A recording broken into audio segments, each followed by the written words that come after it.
Today I'm trying this pho place I've always wanted to try. It's located in Burnsville. It's called Saigon Pho Temple. The broth is heating up right now, so let's see how they plated this. Interesting. They give you quite a bit of meat. I did order the duck beet, which has everything in it. They call it the special. This is how it looks. My broth is nice and hot, so I'm gonna pour it right in.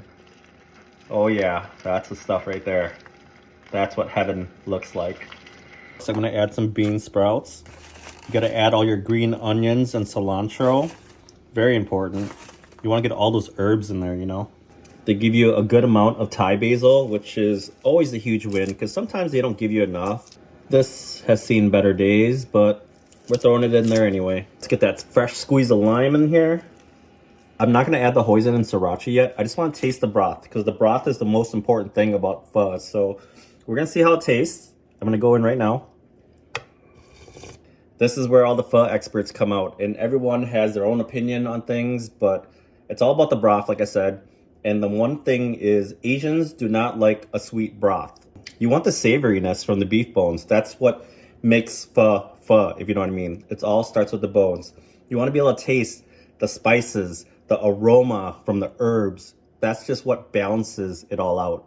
People like to add their hoisin sauce in to the broth. Some people like it on the side as a dip. It's up to you. It's your pho. Do whatever you want with it. There's no right or wrong. I mean, there can be a wrong, but you're fine. You guys know I love black pepper, so I'm gonna put a lot of black pepper in here. But a lot of people like to put chili oil. That's up to your preference. Do whatever you want. It doesn't really matter. Let's try the pho. One thing I do love is these beef meatballs that you get at the Asian store. It's so delicious. Next important thing, let's see how tender the tendon is. A good amount of chew, not too tender where it just melts in your mouth. You don't want that. You want a little bite to it. That was perfect. I know tripe isn't for everyone, but I like it. I like the texture of it, and you can get pho without tripe. It's not a big deal. So this is the OG way of doing it, having hoisin sauce and sriracha on the side. And then you dip your meat. This is the brisket. Just dip it right in there and just eat it. I don't do a lot of pho videos in Minnesota because the pho is kind of good one day and it's watered down the next day. So that's why I never tell people what my favorite spots are. This pho is pretty darn good. It's not too sweet, has a good mixture of everything. I'm impressed. For this pho, I'm gonna go a solid 9. This place is inside of a grocery store. So when you walk in, the restaurant's on the right side. You can't miss it. Let's analyze this thing. You can see the butter, you can see the mayo, you can see the pate. You got cucumbers. You got some pork meat here. You got jat luo, which is this white meat. It's kind of like a pork roll mix. You got your cilantro.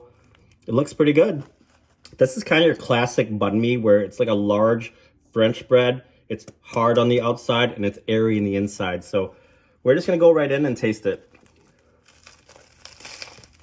The bread is great, but typically there's more pickled daikon and carrots. And they're in there, but it's a very small amount, which is very interesting. I thought I got the itemized receipt, but I clearly didn't. So I'll put the prices in there for you guys. The filling has a very nice balance, so that's a big plus right there. I'm gonna go 8.7 for this. You know it's a good banh mi when you have crumbs everywhere. That's when you know that baguette is just perfect. It's cold outside, so just go get some pho, grab a banh mi, because I can eat that all day long. And I'll see you guys next time. Tony Koo out.